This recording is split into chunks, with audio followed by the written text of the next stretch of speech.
তো আজ আমরা চলে এসেছি পলিমার কেমিস্ট্রির ষষ্ঠ পর্বে। তো দেখো আজ আমরা যেটি করবো সেটি হলো জুতো পলিমারাইজেশন। দেখো জুতো পলিমার আগের দিন আমরা পড়েছি এবং সেখানে কি দেখছিলাম না পরপর কি হচ্ছিল, অ্যাডিশন হচ্ছিল, অর্থাৎ মনোমার গুলো পরপর যুক্ত যে পলিমার তৈরি করছিল তাকে বলেছিলাম জুতো পলিমার। এবং এই পদ্ধতিকে কি বলা হয়, জুতো পলিমারাইজেশন। এটার আরেকটা নাম হচ্ছে চেন গ্রোথ পলিমারাইজেশন, অর্থাৎ ইংলিশ নামটার দিকে দেখো অ্যাডিশন পলিমারাইজেশন বা চেন গ্রোথ পলিমারাইজেশন। তো একে কেন চেন গ্রোথ পলিমারাইজেশন বলা হয় সেটা একটু পরে দেখতে পাবে। তো আমরা চলে আসি জুতো পলিমারাইজেশনের শ্রেণী বিভাগ। তো দেখো আমরা তিন প্রকারের জুতো পলিমারাইজেশন করতে পারি। একটি হচ্ছে মুক্তমূলক পলিমারাইজেশন, একটি হলো ক্যাটায়নিক পলিমারাইজেশন, একটি হলো অ্যানায়নিক পলিমারাইজেশন। অর্থাৎ এই তিন ভাবে আমরা জুতো পলিমারাইজেশন করতে পারি। কি না, একটি মুক্তমূলক বিক্রিয়ার মাধ্যমে, মুক্তমূলক ক্রিয়া কৌশলের মাধ্যমে, যেখানে কি হবে না, যেখানে চেন গ্রোথ হবে, অর্থাৎ অ্যাডিশন হবে কার দ্বারা, মুক্তমূলক দ্বারা। ক্যাটায়নিক পলিমারাইজেশন অর্থাৎ যেখানে অ্যাডিশন হবে কি, যেখানে মনোমারগুলো অ্যাডিশন হবে কার দ্বারা না, ক্যাটায়ন দ্বারা। ক্যাটায়ন দ্বারা কি হবে, বিক্রিয়াটা ঘটবে এবং সেখানে অ্যাডিশন রিঅ্যাকশনের মাধ্যমে জুতো পলিমার তৈরি করবে। এবং অ্যানায়নিক পলিমারাইজেশনে কি হবে, যেখানে আমরা চেন গ্রোথ হবে বা সেখানে কি দ্বারা হবে না, অ্যানায়ন দ্বারা হবে। অর্থাৎ অ্যাডিশনটা কার দ্বারা হবে না, অ্যানায়ন দ্বারা হবে। অর্থাৎ একটা ফ্রি রেডিক্যাল মেকানিজমে হবে, একটা ক্যাটায়নিক মেকানিজমের মাধ্যমে হবে, একটা অ্যানায়নিক মেকানিজমের মাধ্যমে হবে। তো আমরা তিনটেই পড়বো খুব ভালো করে এবং তার মেকানিজম গুলো পড়বো এখানে। তো দেখো প্রথমেই আমরা চলে যাই মুক্তমূলক পলিমারাইজেশন, অর্থাৎ ফ্রি রেডিক্যাল মেকানিজমের মাধ্যমে কিভাবে আমরা জুতো পলিমারাইজেশন ঘটবে তা আমরা এবার একটু দেখে নেব।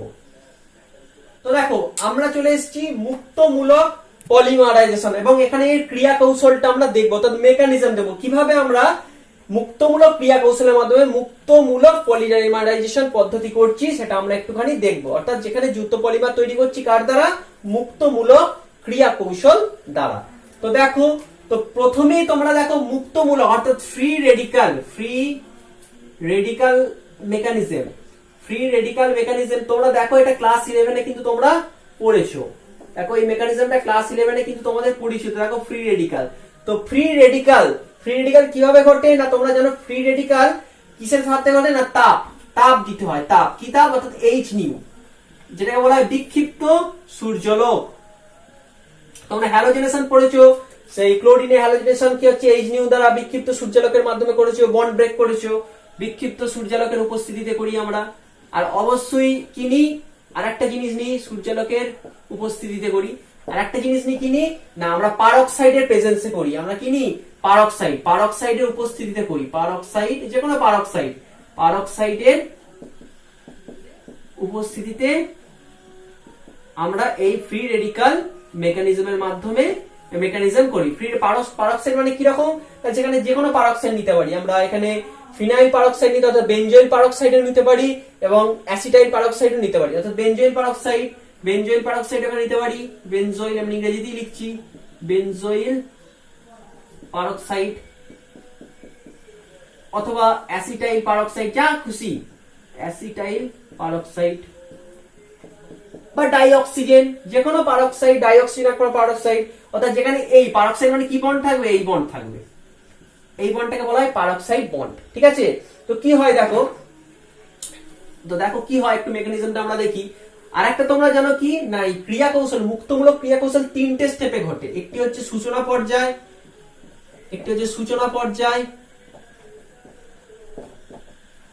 যেটাকে বলা হয় ইনিশিয়েশন।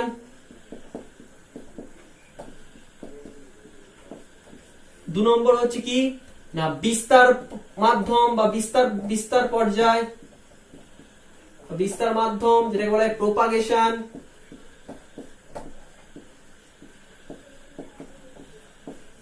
আর 3 নম্বর হচ্ছে সমাপ্তি পর্যায়, যাকে বলা হয় টার্মিনেশন।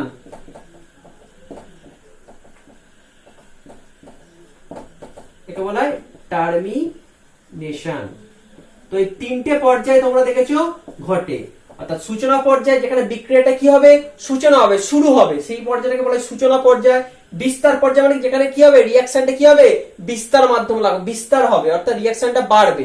তাকে বলা হয় বিস্তার মাধ্যম, এবং যেখানে সমাপ্তি পর্যায়ে কি হয়, রিয়াকশনটা কি হয়, শেষ হয়, সেরকম পর্যায়কে বলা হয় সমাপ্তি পর্যায়। এই তিনটে পর্যায়ের মধ্যে কি হয়, তিনটে পর্যায়ের মাধ্যমে এই মুক্তমূলক ফ্রি রেডিক্যাল মেকানিজম মাধ্যমে দ্রুত পলিমার তৈরি হয়। তো দেখো এবার একটা করে উদাহরণের সাহায্যে তিনটে পর্যায়ে আমরা এখানে আলোচনা করব। সূচনা পর্যায়ে, বিস্তার পর্যায়ে এবং সমাপ্তি পর্যায়ে, তিনটে পর্যায়ে আমরা দেখব।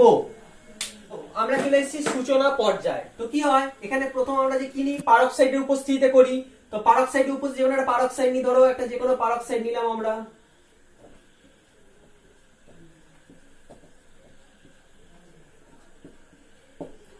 পারক্সাইড নিলাম। তো দেখতে পাচ্ছ, দেখো পারক্সাইড বন্ড দেখতে পাচ্ছ, পারক্সাইড বন্ড ও ও অক্সিজেন, দুটো অক্সিজেন বন্ড, পারক্সাইড বন্ড। এখানে যেখানে অক্সিজেনে কি হয়, অক্সিডেশন স্টেট কি হয়, -1 করে, -1 করে অক্সিডেশন স্টেট হয়। তো কি হয়, একে যখনই আমরা তাপ দেবো, হিট, কি হবে, এই পারক্সাইডে এই যে বন্ডটা কি হবে, হোমোলাইটিক ক্লিভেজ হবে। হোমোলাইটিক ক্লিভেজ মানে কি, সুষম বিভাজন। তোমরা পড়েছো ক্লাস 11, দেখো সুষম বিভাজনে কি হয়, অর্থাৎ এই বন্ধন জোড় দুটো ইলেকট্রন কি হবে, দুটো পরমাণুর মধ্যে কি হবে, সমভাবে বন্টিত হবে। অর্থাৎ এই ইলেকট্রন, একটা ইলেকট্রন অক্সিজেন নেবে, এই একটা ইলেকট্রন অক্সিজেন নেবে, সুষম ভাবে কি হবে, বন্ডেড ইলেকট্রন দুটো বন্টিত হয়ে গেল দুটো অক্সিজেনের মধ্যে, একে বলা হয় সুষম বিভাজন। তো কি হয়, হিট যখন দেবো, এই বন্ডটা ভাঙবে, ভেঙে কি হবে, দুটো ইলেকট্রন দুটো অক্সিজেনের মাথায় চলে যাবে। কি হবে, 2R⁻C⁻O⁻O. এটা তৈরি হলো, কি তৈরি হলো, একটা ফ্রি রেডিক্যাল তৈরি হলো, মুক্ত মূলক তৈরি হলো।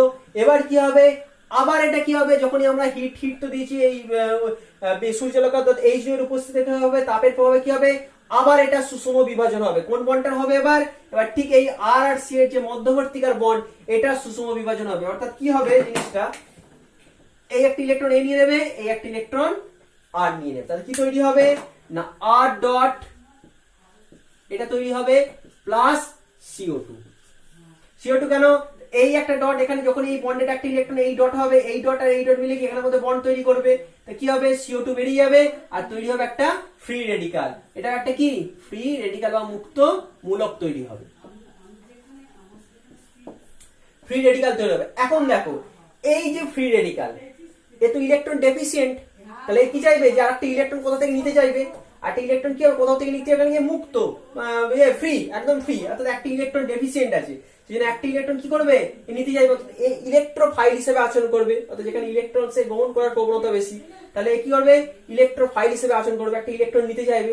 তো এই একটা ইলেকট্রন কোথা থেকে নেবে, না এর সাথে কি হবে, একটা ইথিন মলিকিউল, অর্থাৎ যদি পলিথিনের কি হয়, ইথিলিন মলিকিউল কি হবে, এর সাথে বিক্রিয়া করবে, কি হবে, এটা ইথিলিন, ধরো ইথিলিন মলিকিউল কি হবে, এর সাথে বিক্রিয়া করবে, বিক্রিয়া তো রিঅ্যাকশন করবে, রিঅ্যাকশন করে কি হবে, এরও কি হবে, হোমোলাইটিক ক্লিভেজ হবে, এই একটা ইলেকট্রন নিয়ে নেবে। অর্থাৎ এই যে পাই বন্ডটা কি হবে, সমভাবে বন্টিত হয়ে কি হবে, দুটো ইলেকট্রন দুটো কার্বন সেন্টারের মাথায় চলে আসবে, এবং এই কার্বনের সাথে কি হবে, এই ইলেকট্রনটা কি হবে, বন্ড তৈরি করবে। যে কি তৈরি হবে না, CH2, দেখো এর মাথায় ইলেকট্রনটা ভেঙে আসছে, এবার ডট উপরে বন্ড CH2, এই ডট, এখানে একটা ডট হবে, এই বন্ডটাকে ডট আর এই ডট মিলে কি হবে, বন্ড করে আর তৈরি হবে।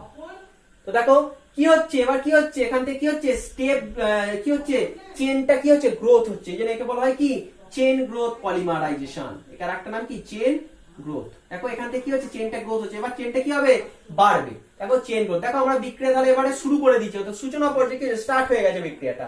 এবার কি হবে, এর চেন গ্রোথ হবে, সেটা কোন পর্যায়ে হবে, সেটা হবে বিস্তার পর্যায়ে। চেনটা আস্তে আস্তে কি হবে, এবার গ্রোথ হবে, লং চেন হবে। এবার তাহলে দেখো কি করলাম, প্রথম কি হলো, এরকম যে কোনো একটা পারক্সাইড নিলাম, এটা কি পারে, এখানে আর এর ভ্যালু যে কোনো কিছু হতে পারে, আর এর ভ্যালু হতে পারে C6H5 হতে পারে, বেঞ্জয়েল পারক্সাইড হতে পারে, বা আর সমান কি হতে পারে, CH3 হতে পারে, যে কোনো কিছু হতে পারে আর এর ভ্যালু। তো যে কোনো কিছু হবে, কি হবে, এদের হোমোলাইটিক ক্লিভেজ হবে মাঝখানে, হোমোলাইটিক ক্লিভেজে কি হবে না, ফ্রি রেডিক্যাল তৈরি হবে, ফ্রি রেডিক্যাল আবার হোমোলাইটিক ক্লিভেজ হয়ে কি তৈরি করবে, একটা তৈরি করবে R ডট, আর এখান থেকে কার্বন ডাই অক্সাইড বেরিয়ে যাবে। ঠিক আছে, এই R ডট কি হবে, একটা ইথিলিন মলিকিউলের সাথে কি হবে, মুক্তমূলকের বিক্রিয়া হবে, মেকানিজমের মাধ্যমে কি হবে, এইখান থেকে একটা ইলেকট্রন এর মাথায় যাবে, এখান থেকে আরেকটা ইলেকট্রন এর মাথায় যাবে, এই ইলেকট্রন কি হবে, পরস্পর বিক্রিয়া করে কি তৈরি করবে, বন্ড তৈরি করবে, আর তৈরি হবে CH2 ডট, অর্থাৎ আরেকটা ফ্রি রেডিক্যাল এখানে জেনারেট হলো, একটা ফ্রি রেডিক্যাল এখানে তৈরি হলো। ঠিক আছে, এবার কি হবে, এবার আমরা দেখবো বিস্তার পর্যায়। তো বিস্তার পর্যায়ে দেখো এই পর্যন্ত লিখে নাও তোমরা একটু। এরপর আমরা দেখবো বিস্তার পর্যায়। দেখো এবার আমরা বিস্তার পর্যায়ে আলোচনা করব, অর্থাৎ প্রোপাগেশন। তো দেখো কি হয়, আমরা কি পেলাম না, আমরা দেখো এটা পেলাম আর CH2 ডট ফ্রি রেডিক্যাল পেলাম। এবার এটা কি করবে, এবার এটা চেন গ্রোথ হবে, কি করবে, আবার একটা ইথিন মলিকুলের সাথে বিক্রিয়া করবে। কারণ কি আমরা এই যে ইথিন মলিকুলটা বা ইথিলিন মলিকুলটা কত নিয়েছি, n টাইমস নিয়েছি, n টাইমস ইথিলিন মলিকুল নেবো আমরা যেহেতু পলিমারাইজেশন করবো কি নেবো, n টাইমস নেবো, n টাইমস ইউনিট নেবো। তাহলে এবার কি হবে, আবার n টাইমস নেবো, কি হবে, এটা আবার কি হবে, এটা আবার হোমোলাইটিক ক্লিভেজ হবে। হোমোলাইটিক ক্লিভেজ হলে এই ডট হবে, অর্থাৎ এখানে একটা ডট তৈরি হবে, এখানে একটা ডট তৈরি হবে, এই ডটটা আবার এর সাথে বন্ড করে নেবে, দিয়ে কি তৈরি হবে, আর CH2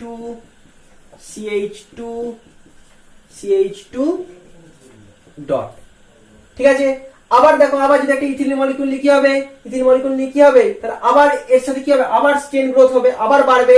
তো এইভাবে বাড়তে বাড়তে থাকবে, অর্থাৎ কি লিখতে পারি আমরা, এটা দেখো লিখতে পারি কি, আর CH2 whole to the power n CH2 dot.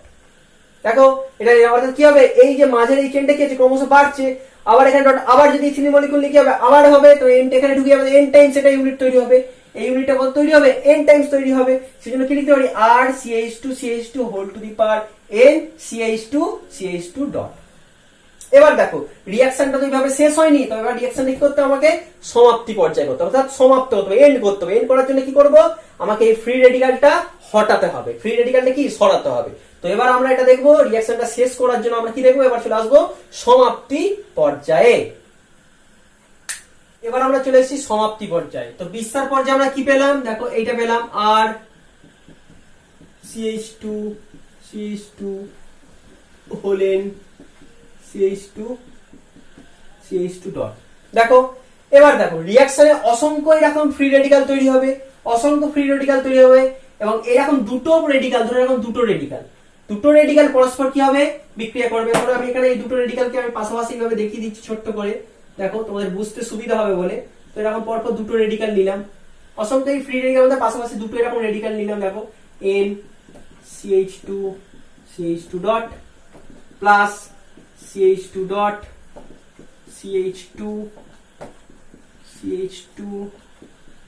CH2 whole n আর। দেখো কি হবে, এবার কি হবে, এই কি হবে, এই দুটো কি হবে, এই দুটো ডট পরস্পর কি হবে, যোগ হয়ে কি হবে, এদের মধ্যে মধ্যবর্তী কি হবে, বন্ড হবে। বন্ড হয়ে কি তৈরি হবে না, আর CH2 whole n CH2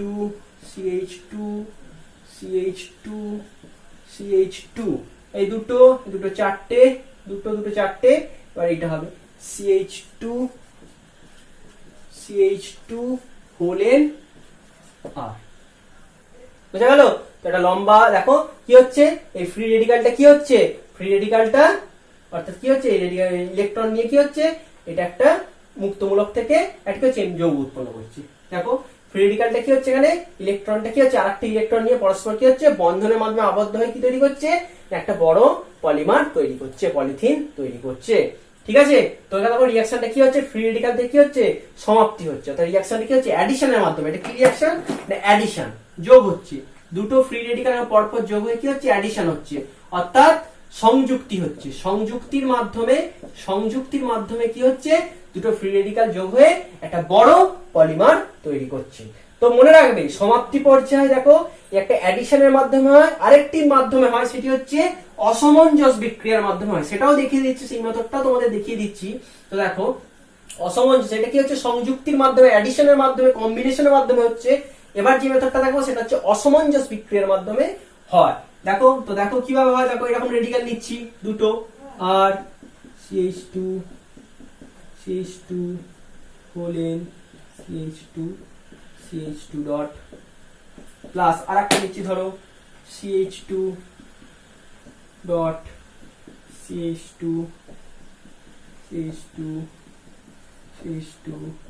whole n আর। তো ঠিক আছে, দেখো কি হবে, দেখো এখানে CH2 করে আমরা এখানে একটা কাজ করছি, এই একটা হাইড্রোজেনকে আমরা উপরে দেখাচ্ছি এইভাবে বন্ড করে। তো কি হবে, একটির কি হবে না, একটা হোমোলাইটিক ক্লিভেজ হবে, তো হোমোলাইটিক ক্লিভেজে কি হবে, এখান থেকে একটা এইচ ডট, অর্থাৎ এই যে বন্ধন জুড়ে দুটি ইলেকট্রন কি হবে, সমভাবে বিভাজিত হবে, ওই একটা ইলেকট্রন এই হাইড্রোজেন নেবে, আর একটা ইলেকট্রন কি নেবে, এই কার্বন নেবে। তো কি হবে, এই এইচ ডট বেরিয়ে যাবে, এইচ ডট কি হবে, এইচ ডট কি হবে, এইখানে এসে যোগ হবে এই রেডিক্যালটার সাথে, আর এখানে যে ডটটা তৈরি হবে, এই ডট আর এই ডট মিলে কি তৈরি করবে, এখানে ডবল বন্ড তৈরি করবে। তো দেখো ফার্স্ট আমরা এখান থেকে এই ডট এখানে ভেঙে কি হবে, এখানে একটা ডট তৈরি হবে, এই ডট আর এই ডট মিলে কি হবে, এখানে একটা বন্ড তৈরি হবে। তো কি রেডিক্যাল কি পাবো, কি যোগটা পাবো, আর CH2 whole N CH double bond CH2, আর একটা কি পাবো, একটা দেখো কালাবাড়িতে দেখাচ্ছি, প্লাস একটা কি পাবো, এই এইচ ডটটা কোথায় যোগ হবে, এর সাথে একটা ডট যোগ হবে, অর্থাৎ এই একটা এইচ ডট এখানে নিয়ে যাবে, এই এইচ ডট যোগ হয়ে কি হবে, CH3 তৈরি হবে। অর্থাৎ তৈরি হওয়ার একটা কি হবে, দেখো আর bond CH2 whole N CH2 CH3। এবার দেখো কি মাধ্যমে হচ্ছে, অসমঞ্জস বিক্রিয়ার মধ্যে, ডিসপ্রপোর্শনেশন, অসমঞ্জস বিক্রিয়া করবে। দেখো অসমঞ্জস বিক্রিয়া বলতে কি, ডিসপ্রপোর্শনেশন রিঅ্যাকশন তোমরা জানো, যেখানে কি জারণ বিজারণ একই সাথে ঘটে। তো জারণ কাকে বলে, যেখানে হাইড্রোজেন বেরিয়ে যায় তাকে বলে জারণ, আর বিজারণ কাকে বলে, যেখানে হাইড্রোজেন অ্যাডিশন হয়ে যোগ হয়। তো দেখো এই রিঅ্যাকশনটা দেখো, এই যে এই মলিকিউলটা কি হচ্ছে, হাইড্রোজেন দেখো রিমুভ হচ্ছে, আর দেখো এই হাইড্রোজেনটা যোগ হচ্ছে কার সাথে, এই মলিকিউলের সাথে। দেখো তাহলে জারণ বিজারণ কি হচ্ছে, একই সাথে হচ্ছে, তাই এটা বলে অসমঞ্জস বিক্রিয়া। এবং এই অসমঞ্জস বিক্রিয়ার মাধ্যমে কি হচ্ছে, আমরা দুটো প্রোডাক্ট পাচ্ছি দেখো, আর এখানে কি হচ্ছে, অ্যাডিশন হচ্ছে, অর্থাৎ যখন পাশাপাশি দুটো ফ্রি রেডিক্যাল একসাথে যোগ হয়ে এরকম একটি পলিমার তৈরি করছে। তো দেখো এই দুটো পদ্ধতিতে কি হয়, সমাপ্তি হয়, এবং বিস্তার মাধ্যমের পর এই দুটো পদ্ধতিতে কি হয়, এই রিঅ্যাকশনটা সমাপ্তি ঘটে। তোমরা একটুখানি লিখে এটা প্র্যাকটিস করবে, দেখবে খুব সহজে কিন্তু হয়ে যাবে, ঠিক আছে। তো এরপরে আমরা যে দুটো পড়বো পদ্ধতি পড়বো, সেটা হচ্ছে ক্যাটায়নিক পলিমারাইজেশন, আর একটা হচ্ছে অ্যানায়নিক পলিমারাইজেশন। তো চলো নেক্সট ভিডিওতে চলে যাক ক্যাটায়নিক পলিমারাইজেশন। আমরা এবার চলে এসেছি ক্যাটায়নিক পলিমারাইজেশন। তো দেখো ক্যাটায়নিক পলিমারাইজেশন করতে হয় সবসময় মনে রাখবে তীব্র অ্যাসিডের প্রেজেন্সে, স্ট্রং অ্যাসিডের প্রেজেন্সে, তীব্র অ্যাসিডের উপস্থিতিতে করা হয়। তীব্র অ্যাসিড যেমন কি কি হতে পারে, যেমন H2SO4, ঠিক আছে। তো আরো আছে যেমন তীব্র অ্যাসিড, এছাড়াও কি নেওয়া হয়, লুইস অ্যাসিড হিসাবে HF নেওয়া হয়, AlCl3 নেওয়া হয়, AlCl3 এগুলো লুইস অ্যাসিড বলা হয়, লুইস অ্যাসিড। তো এই অ্যাসিড গুলো আমাদের ইউজ করা হয় ক্যাটায়নিক পলিমারাইজেশনে। তো দেখো কি করা হয়, পলিমারাইজেশন ধরো H2SO4 দ্রবণে যাওয়ার পর কি হয়, যে কোনো সলিউশনে কি হয়, কি ভেঙে যায় না, ক্যাটায়ন উৎপন্ন করে, কি হয় H+ প্লাস অ্যানায়ন হিসাবে HSO4- উৎপন্ন করে, ঠিক আছে। তাহলে দেখো এখানে একটা ইলেকট্রন ডেফিসিয়েন্ট একটা আয়ন তৈরি হচ্ছে, H+ আয়ন, যেটা কি ইলেকট্রন ডেফিসিয়েন্ট। এখন এই আয়নটা কি হবে, তো ইথিন, ধরো ইথিন কোন মলিকিউল নিলাম, ইথিন কি করবে, এই H+ এর সাথে বিক্রিয়া করবে, কি তৈরি হবে, এই নেবে, অর্থাৎ এই পাই বন্ডটা ভেঙে কি হবে, এই পাই বন্ড দুটো ইলেকট্রন কাকে দিয়ে দেবে, H+, যেহেতু কি হচ্ছে ইলেকট্রন ডেফিসিয়েন্ট আছে, তাহলে এটা কি ইলেকট্রন ডেফিসিয়েন্ট স্পিসিস, একটা ইলেকট্রন ডেফিসিয়েন্ট। তাহলে এই ইলেকট্রন ডেফিসিয়েন্ট যে স্পিসিসটাকে কি নেবে, এই দুটো পাই ইলেকট্রন দিয়ে দেবে, যে কোনো দু কার্বন দেবে, এই কার্বনটা বা এই কার্বনটা একই ব্যাপার। তো দিলে কি উৎপন্ন হবে, তো উৎপন্ন হবে দেখো CH3 CH2 প্লাস, দেখো একটা ক্যাটায়ন তৈরি হচ্ছে, ক্যাটায়ন থেকে একটা জেনারেট হচ্ছে, এটা ক্যাটায়ন তৈরি হচ্ছে। এই ক্যাটায়নটা কি হবে, রিঅ্যাকশনটাকে এগোতে সাহায্য করবে। এবার কি হবে, দেখো এই ক্যাটায়নটা তৈরি হচ্ছে মানে কি, এই কার্বনটার মধ্যে প্লাস চার্জ আছে, মানে কি হচ্ছে এটাও ইলেকট্রন ডেফিসিয়েন্ট। তো কি করবে, চাইবে এটা নিউট্রাল হতে চাইবে, হওয়ার জন্য কি হবে, আবার একটা ইথিন মলিকিউলের সাথে বিক্রিয়া করবে, এই ইথিন মলিকিউল দুটো পাই বন্ড কাকে দিয়ে দেবে, একে দিয়ে দেবে, কি তৈরি হবে CH3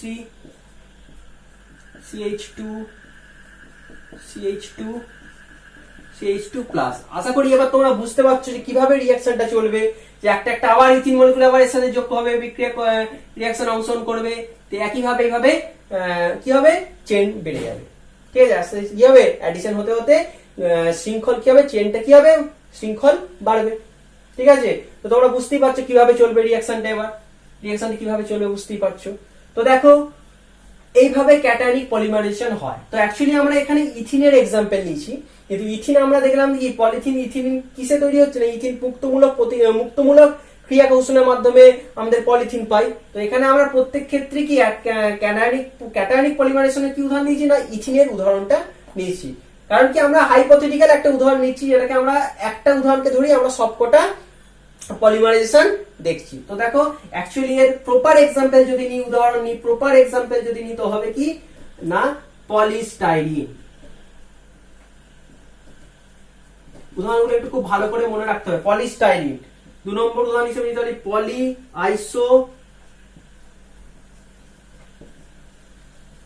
পলিআইসো বিউটাইলিন।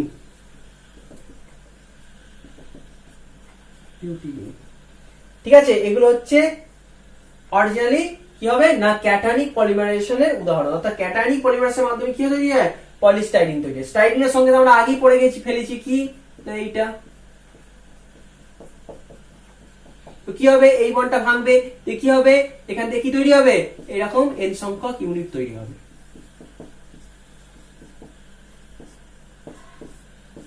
এই টোটালটা নিয়ে n কি কার মাধ্যমে হবে, কি মেকানিজমের মাধ্যমে হবে না ক্যাটায়নিক পলিমারাইজেশনের মাধ্যমে ঘটবে। তো অ্যাকচুয়ালি এই দুটো উদাহরণ কিন্তু খুব ভালো করে তোমাদের মনে রেখে দিতে হবে। তো এবার আমরা চলে যাই চলো না অ্যানায়নিক পলিমারাইজেশন। তো দেখো আমরা চলে এসেছি এবার অ্যানায়নিক পলিমারাইজেশন। তো ক্যাটায়নিক পলিমারাইজেশন দেখলাম আমরা স্ট্রং অ্যাসিডের প্রেজেন্স হয়, তো এক্ষেত্রে আমরা অ্যানায়নিক পলিমারাইজেশন দেখবো স্ট্রং বেস অর্থাৎ তীব্র ক্ষারের উপস্থিতিতে হয়, তীব্র ক্ষার নেওয়া হয়, যেমন সোডামাইড NaNH2। এছাড়াও তুমি নিতে পারো RMGX প্রিগনার রিএজেন্ট, এটাও একটা ক্ষার। তো এই সমস্ত ক্ষারের উপস্থিতিতে কি হয় না অ্যানায়নিক পলিমারাইজেশন করা হয়, অর্থাৎ বেস দেখো এই Na প্লাস এখানে কি Na প্লাস NH2 মাইনাস, ঠিক আছে, RMG এটা প্লাস এটা মাইনাস, অর্থাৎ কি লিখতে হবে বেসের প্রেজেন্সে, যেখানে কি হবে ইলেকট্রন বেস কি যে ইলেকট্রন পেয়ার ডোনার, বেস কি যে ইলেকট্রন পেয়ার ডোনার, যেখানে কি হবে ইলেকট্রন উপস্থিতি থাকবে, এরকম স্পিসিস কি তো বেস বলবো ইলেকট্রন পেয়ার ডোনার। তো এখানে বেস আমরা নরমালি জেনারেল টার্মে কি লিখছি বি, উপরে দুটো লোন পেয়ার দিয়ে দিলাম বেসের। তো দেখো কি হয়, তো ধরো একটা ইথিন নিলাম, আবার এখানে ইথিনি মলিকিউল দিয়ে উদাহরণ দিচ্ছি, কারণ কি আমরা প্রপার একটা হাইপোথেটিক্যাল একটা উদাহরণ নিয়ে আমরা প্রত্যেকটার পলিমারাইজেশনের এখানে ডিসকাস করছি। তো অ্যাকচুয়ালি এখানে ইথিন হবে না, অ্যাকচুয়ালি অ্যানায়নিক পলিমারাইজেশন দেখায় হচ্ছে পিভিসি, পেন পড়েছো, এগুলো অ্যাকচুয়ালি অ্যানায়নিক পলিমারাইজেশনের মাধ্যমে ঘটে। তো আমরা এখানে নরমালি আমরা ইথিন মলিকিউল নিয়ে আমরা দেখছি যে কিভাবে মেকানিজমটা হয়। তো দেখো কি হয়, একটা ইথিন নিলাম প্লাস বেস, আর বেস কি করবে এই দুটো ইলেকট্রন এঁকে দেবে, যখনই দেবে ইলেকট্রন দেখি হবে এই দুটো বন্ড এখানে উঠে যাবে, দুটো কি তৈরি হবে না বি, ঘুরিয়ে লিখছি আমি CH2 মাইনাস। এটা আবার কি করবে, এটা আবার একটা ইথিন মলিকিউলের সঙ্গে n টাইমস ইথিন মলিকিউল নেবো, আবার একটা ইথিন মলিকিউলের সঙ্গে কি হবে রিঅ্যাকশন করবে, এই হবে এই উঠবে, তাহলে কি তৈরি হবে BCH2, অর্থাৎ এই যে অ্যানায়নটা তৈরি হচ্ছে, এই অ্যানায়নটা কি হচ্ছে রিঅ্যাকশনটাকে এবার এগোতে সাহায্য করবে। তো এই মাইনাসটি কি হবে এটা অ্যাটাক করবে, তো কি তৈরি হবে CH2 আর একটা অ্যানায়ন তৈরি হবে। তো এইভাবে আমরা বুঝতেই পারছো এইভাবে পরপর স্টেপ ওয়াইজ কি হবে অ্যাডিশন হবে পরপর কি আর মাধ্যমে হচ্ছে অ্যানায়নিক পলিমারাইজেশন পদ্ধতিতে হচ্ছে। ঠিক আছে, তো অ্যাকচুয়ালি কি নেওয়া হয় এখানে উদাহরণ হিসেবে কি নিই, এখানে অ্যানায়নিক পলিমারাইজেশন কারা দেখায় না কোন সমস্ত পলিমার দেখায়, যেমন প্যান পলিঅ্যাক্রাইল অর্থাৎ CH2 CN, আচ্ছা পিভিসি কি সংকেত পিওরলি ভিনাইল ক্লোরাইড। অর্থাৎ অ্যানায়নিক পলিমারাইজেশন তারাই দেখাবে যাদের সাথে দেখো একটা ইলেকট্রন উইথড্রয়িং গ্রুপ যুক্ত দেখাবে। দেখো ক্লোরিন সায়ানাইড পরস্পর কেরা সব ইলেকট্রন উইথড্রয়িং গ্রুপ, মানে কি হবে ইলেকট্রন কি হবে টানবে, তাহলে মানে কি হচ্ছে ইন্ডাকটিভ মাইনাস আই এফেক্ট দেখাবে, এটা কি হবে টানবে ইলেকট্রনের দিকে, পরে টানলে কি হবে এই দুটো বন্ড কোন দিকে শিফট হবে এইদিকে, তাহলে এই দুটো বন্ড কোন দিকে শিফট হবে এইদিকে, তাহলে কি হবে মাইনাস তৈরি হবে, যখন বেস অ্যাটাক করবে এই দুটো বন্ড এদিকে শিফট হবে কি হবে এখানে মাইনাস তৈরি হবে। অর্থাৎ যে সমস্ত গ্রুপ মাইনাস আই এফেক্ট দেখাবে, তো মাইনাস আই এফেক্ট গ্রুপ কি হচ্ছে যে মনোমারের সাথে যুক্ত থাকবে সেগুলো সব কি দেখাবে অ্যানায়নিক পলিমারাইজেশন দেখাবে। ঠিক আছে, তো একটুখানি মনে রেখে দেব উদাহরণগুলো প্যান পিভিসি এগুলো হচ্ছে প্রপার এক্সাম্পল। ইথিনটা আমরা এখানে হাইপোথেটিক্যাল এক্সাম্পল একটা নিয়েছি, নিয়ে রিঅ্যাকশনটা আমরা মেকানিজমটা দেখছি যে কিভাবে ঘটে, কিন্তু অ্যাকচুয়ালি প্রপার এক্সাম্পল যদি হয় সেটা হচ্ছে প্যান আর পিভিসি। ঠিক আছে, তো এই দুটো একটুখানি তোমরা মনে রাখবে। তো এই হয়ে গেল জুতো পলিমারাইজেশন, এই তিনটে ভাগ আমরা পড়ে ফেললাম। তো এরপরের দিন আমরা পলিইথিন সম্পর্কে, অর্থাৎ যে পলিইথিন, এইচডিপি, এলডিপি, বিভিন্ন পলিমার গুলো সম্পর্কে যে প্রস্তুতি এবং তাদের ইউজেস গুলো একে একে পড়বো। ঠিক আছে? তো দেখো, তোমাদের অবশ্যই যদি ভিডিওগুলি ভালো লাগে তো তোমরা চ্যানেলটা সাবস্ক্রাইব করে কিন্তু নোটিফিকেশন বেল আইকনটি কিন্তু অন করে দেবে। তো চলো, আজকের মতো গুড নাইট, বাই বাই।